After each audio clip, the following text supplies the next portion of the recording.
আজি যদিও এইখন আমাৰ খেলাৰ সভা তথাপিতো মই সৰু কথা এটা মই ইয়াত উল্লেখ কৰি যাব খুজিছো। ইলেকশ্যনৰ সময়ত মই ৰাইজক কৈছিলো যে আমাৰ মহিলাসকলৰ মাজত অৰুণোদয় আঁচনিৰ হিতাধিকাৰী আমি বঢ়াব খোজো।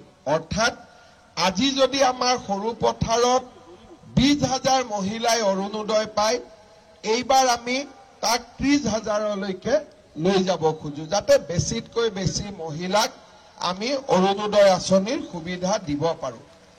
অহা 15 তাৰিখৰ পৰা 28 তাৰিখলৈকে আমাৰ গাঁও সভাসমূহ অনুষ্ঠিত হ'ব আৰু এই গাঁও সভাসমূহত নতুন নতুন অৰুণোদয় হিতাধিকাৰী আমি নিৰ্বাচন কৰিম।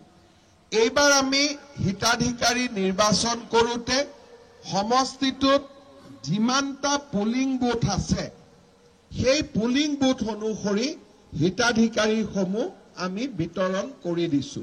মই আই মাতৃসকলক অনুৰোধ কৰিম যে আপোনালোকে যাতে সকলোৱে 15 তাৰিখৰ পৰা 28 তাৰিখলৈকে হ'বলগীয়া এই অৰুণোদয় হিতাধিকাৰী বাছনিৰ সভাত নিজৰ নাম আৰু উপস্থিত থাকে, কাৰণ এইবাৰ যদি নাম বাদ পৰি যায় বিধানসভা নিৰ্বাচনলৈকে দ্বিতীয়বাৰ নাম সোমাবৰ কাৰণে মোৰো দিগদাৰী হ'ব।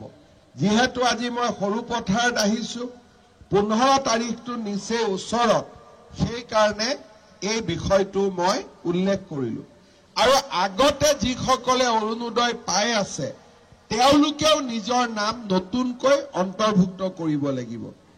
আগত যিসকলে পাই আছে তেওঁলোকেও যদি গাঁও সভাত এইবাৰ নিজৰ নামটো লিখাই নলয় তেতিয়াহ'লে তেওঁলোকে অৰুণোদয় নাপাব।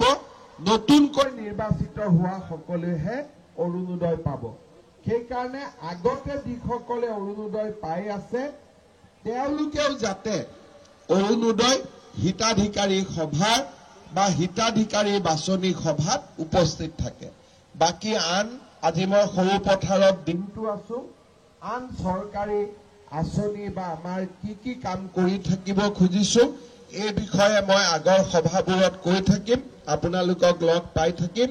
পুনৰ এবাৰ সকলোকে মই বহুত বহুত ধন্যবাদ জনাইছো।